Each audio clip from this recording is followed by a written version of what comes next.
Oi, Eliane, bom dia. Bom dia, Raíssen, Carolina, ouvintes. Bom dia, Eliane, bem-vinda.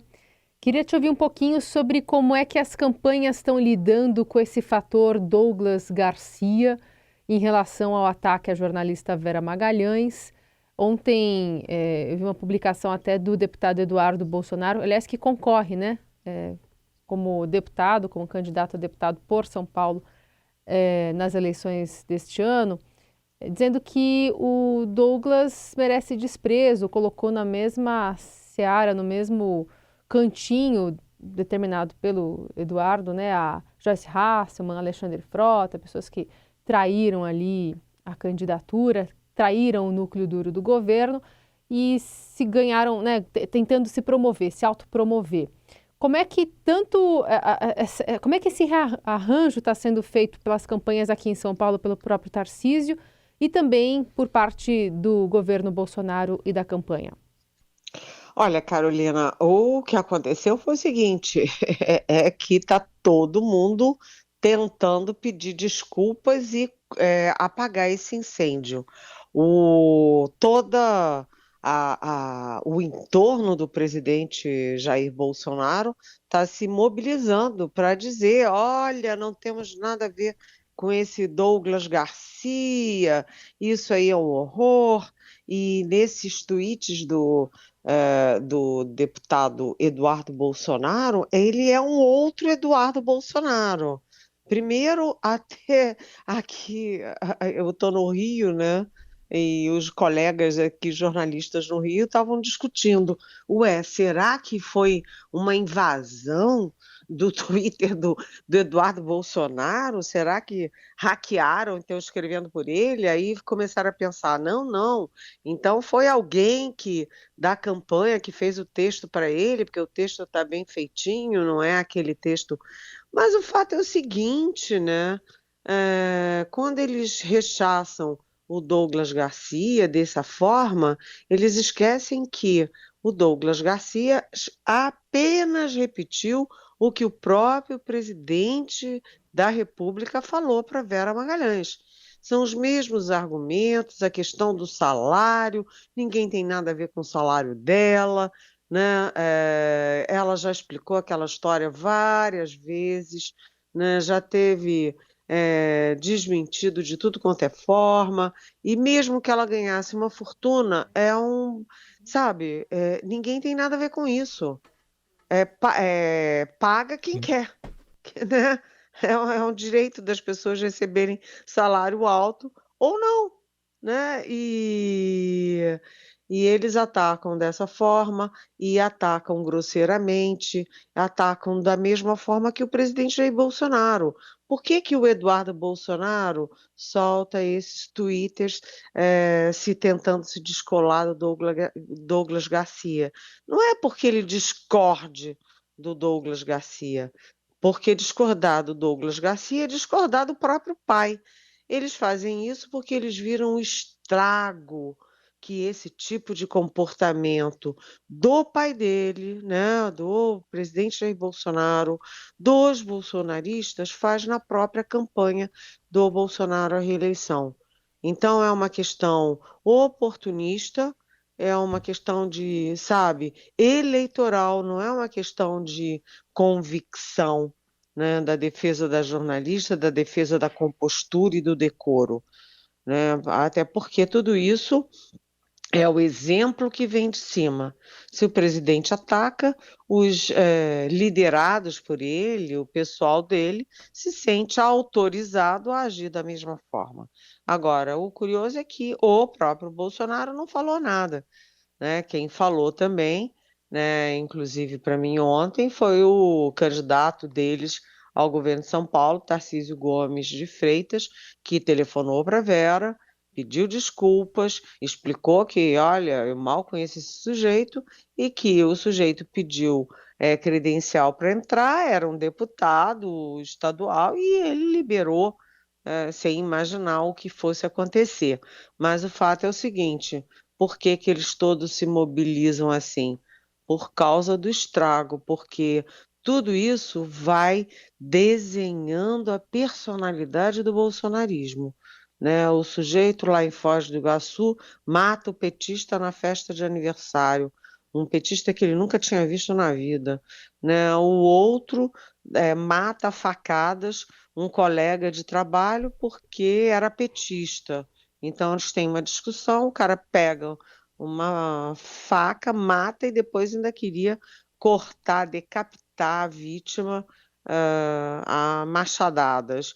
E aí um agride a jornalista, o presidente Bolsonaro agride a Vera Magalhães. Esse tipo de comportamento é um comportamento, como eu falei há pouco, que demonstra falta de decoro, né? Falta de preparo e é uma incitação à violência. Então, o que se espera do presidente da República foi algo que ele nunca fez. Ir a público e pedir paz, pedir para as pessoas não usarem a eleição para matarem umas às outras, não agredirem umas às outras, não agredirem jornalistas e fazerem uma campanha na base da proposta, sabe?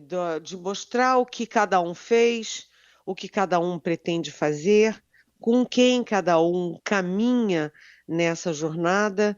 É isso que se espera.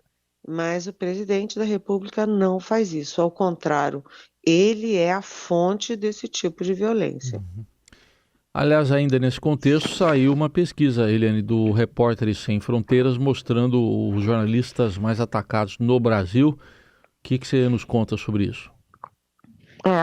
Eu até preferia que vocês tivessem lido isso, porque É, eu estou incluída é, nessa lista, sim. né? Os cinco, a maior, eu acho que o foco principal é que dos cinco jornalistas mais atacados, segundo Repórteres Sem Fronteiras, dos cinco, quatro são mulheres. E Uhum. apenas um é homens. O mais atacado, com certeza, né, que virou alvo do próprio presidente, é a Vera Magalhães nesse momento. Depois vem a Miriam Leitão, que é de O Globo e da Globo News. Depois vem o William Bonner, que é o apresentador do Jornal Nacional, que nem emite opinião, né? Ele apresenta um telejornal.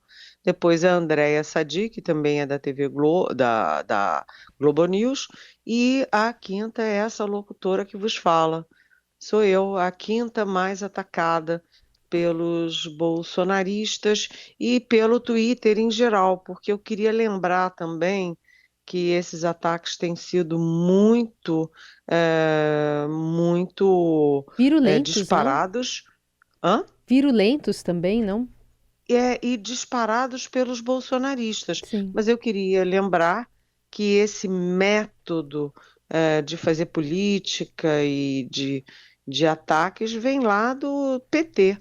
Né? Quem começa isso nas redes sociais, no início da internet, dos tweets, etc., foi o PT que começou. E o PT faz parte disso, mesmo que não seja a direção do PT, mas isso está entronizado numa base petista mais radical. Então, sabe, é perigoso, sabe? Se um lado ou outro perde a eleição, o que que eles fazem, entendeu? Isso tem que ter um basta. Assim, inacreditável que o mensageiro das notícias é que vire alvo. É aquela história, a verdade dói. E a nós, jornalistas, cabe trazer a verdade. A gente apura com os lados, a gente lê muito, a gente ouve muito, a gente lê as pesquisas e dá a notícia. Se a notícia não é boa, a culpa não é nossa, né? Se a gente critica, né, a política violenta, os ataques às próprias candidaturas, sabe? Por que atacar o mensageiro? Então, achei essa pesquisa dos Repórteres Sem Fronteira muito, muito importante para alertar as pessoas, né, de que, olha, eles estão atacando a imprensa para que prevaleça o negacionismo das redes sociais, as fake news das redes sociais, que é uma coisa sem controle. Cada um senta ali e escreve o que bem entende, né? E fala inverdades que prejudicam não apenas o adversário, mas a liberdade e o direito de informação que todo cidadão e toda cidadã tem. Portanto, isso não é um ataque à pessoa A, B ou C, que é jornalista, mas é um ataque à liberdade de informação que o cidadão e a cidadã têm e, portanto, é um ataque à democracia.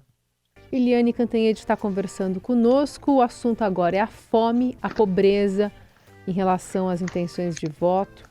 Queria te ouvir, Vera, até por conta de um levantamento, né, que está apontando que muitas famílias brasileiras vivem insegurança alimentar. Aliás, é um número muito maior quando a gente coloca as famílias que têm crianças até 10 anos de idade, né, que às vezes não tem uma única refeição completa e composta com todos os nutrientes que precisaria para se desenvolver bem. Pois é, essa pesquisa é uma pesquisa da Rede Pensan, que reúne entidades como a Ação da Cidadania, a Eliane, tá? Oxfam, Não é Vera, Vera, a gente está falando no bloco anterior. Eliane Cantanhede, desculpa. Vox Populi, não tem problema, Vox Populi e a Action Aid. E essa pesquisa mostra que no Brasil o risco de fome atinge 37,8% dos lares onde vivem crianças até 10 anos. Ou seja, as nossas crianças, porque criança não é do pai e da mãe, criança é do país, é do mundo, né? É uma responsabilidade do Estado também, e as nossas crianças estão vivendo em lares onde não há comida. Tem lares que as pessoas ficam, inclusive as crianças, até 3 dias sem ter nada para comer. É óbvio que isso tem um peso enorme na eleição. Se você tem 37,8% dos lares com criança onde as pessoas passam fome, isso tem impacto na eleição. E aí eu lembro que no Datafolha, do dia 18 de agosto, uma das perguntas foi: quem você acha que está mais preparado para combater a pobreza no Brasil? E as respostas foram: 54% responderam que o ex-presidente Lula está mais preparado e 27%, ou seja, exatamente a metade, né, esses responderam que é o presidente Jair Bolsonaro. Isso se reflete no índice de intenção de votos, porque naquele mesmo momento, entre quem tem até 2 salários mínimos, olha só a coincidência, né?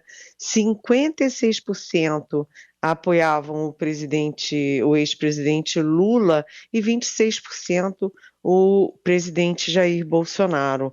Então tem uma conexão entre o voto dos mais pobres e a percepção de que o Lula é mais capaz de combater a pobreza do que o Bolsonaro. E lembrando que quem ganha até 2 salários mínimos simplesmente corresponde à metade da população brasileira, metade do eleitorado brasileiro. É um eleitorado poderosíssimo que continua muito firmemente a favor do ex-presidente Lula e que é um grupo expressivo que garante a liderança do Lula ao longo dessa eleição. Isso decanta também para outros segmentos do eleitorado. Quando você pega os mais pobres, que são a maioria, né, isso decanta para a região Nordeste, por exemplo, a região Nordeste que tem um grande bolsão de pobres, decanta para o eleitorado negro, né, porque ali também a gente tem uma grande maioria de pobres, decanta para quem tem menos escolaridade, porque entre os que têm menos escolaridade, obviamente, estão os mais pobres, e entre os jovens, porque quando a gente fala do eleitor jovem, a gente pensa que é o eleitor de classe média, que está querendo internet, que está querendo um melhor celular e tal. Não, essa proporção de pobres no Brasil se reflete também no eleitor jovem, de 16 a 24 anos. Lembrando que de 16 a 18, eles não são obrigados a votar, mas houve aí um incremento enorme de brasileirinhos de 16 a 18 anos que foram tirar o seu título de eleitor, porque desta vez estão dispostos a votar. Então, num país em que a miséria é o grande problema nacional, a desigualdade social é o grande problema, a mãe dos demais problemas, né? O eleitor imaginar que um candidato é mais capaz do que o outro para reduzir a pobreza é um indicador poderosíssimo de intenção de voto. E o presidente Jair Bolsonaro, se a gente pegar todos os discursos, os posts, as entrevistas, você não acha as palavras-chave do Brasil: miséria, pobreza, pobre, fome, justiça social. E quando a gente olha, pelo contrário, o presidente já negou mais de uma vez que haja fome num Brasil que tem fome, sim. Muito bem. E Eliane, hoje também tem uma expectativa, segunda-feira saiu pesquisa do IPEC, aquela já pegando o 7 de setembro bolsonarista, e a do Datafolha, qual a expectativa? Olha, o comitê, né, o QG de campanha do presidente Bolsonaro e o Palácio do Planalto, eles não admitem as pesquisas, não admitem o Datafolha, não admitem o IPEC, eles trabalham com pesquisas que eles contratam e as pesquisas que dão uma distância menor entre os dois principais candidatos, né? E eles sempre negam Datafolha, negam IPEC, etc. Mas o fato é que, pelo IPEC, não apenas não diminuiu a diferença entre Lula e Bolsonaro, como também aumentou até um pouquinho, oscilou 2 pontos para cima dentro da margem de erro. E agora, portanto, a expectativa é se o Datafolha, depois de 7 de setembro, depois de tudo isso que a gente viu, se o Datafolha vai confirmar essa estabilidade e, portanto, esse favoritismo do Lula. Hoje, o foco está no Datafolha. Muito bem, essa é a Eliane Cantanhede, de olho em todas essas movimentações para trazer essa análise privilegiada aqui para você, ouvinte da Eldorado. Amanhã a gente volta a se falar, Eliane, sexta-feira, reta final aí da eleição, faltando aí 12 dias praticamente, né? Aliás, e com o presidente viajando, né? O presidente vai viajar. Vai viajar e vai passar praticamente 6 dias fora da campanha, entre Londres e Nova York. Aliás, Mourão deve assumir, será? Que ele é candidato também, não, né? ele não pode. Não pode, Ele né? não pode. O Mourão não pode assumir, e nem o Arthur Lira, que é o presidente da Câmara, que é o terceiro na linha da sucessão, porque eles são candidatos. Então, o Mourão vai para o exterior, eu acho que, se não me engano, ele vai para o Peru, e o Arthur Lira também vai para o exterior para poder não Ficar assumir. inelegível. Quem vai assumir esses dias todos é o presidente do Senado, o Rodrigo Pacheco, que é o quarto na linha sucessória. Muito bem. É só botar o pezinho, então, por exemplo, vai para o Peru, só botar o pezinho ali do outro lado da fronteira que já está fora do Brasil. Já está fora. Está fora. Exatamente, e aí está liberado para não ter que assumir, porque se assumir ele se torna inelegível. Estão esculhambando muito a lei eleitoral, mas tudo tem limite, né? Só falta eles assumirem e quererem continuar sendo candidatos. Aí eu acho que é um pouco demais, né?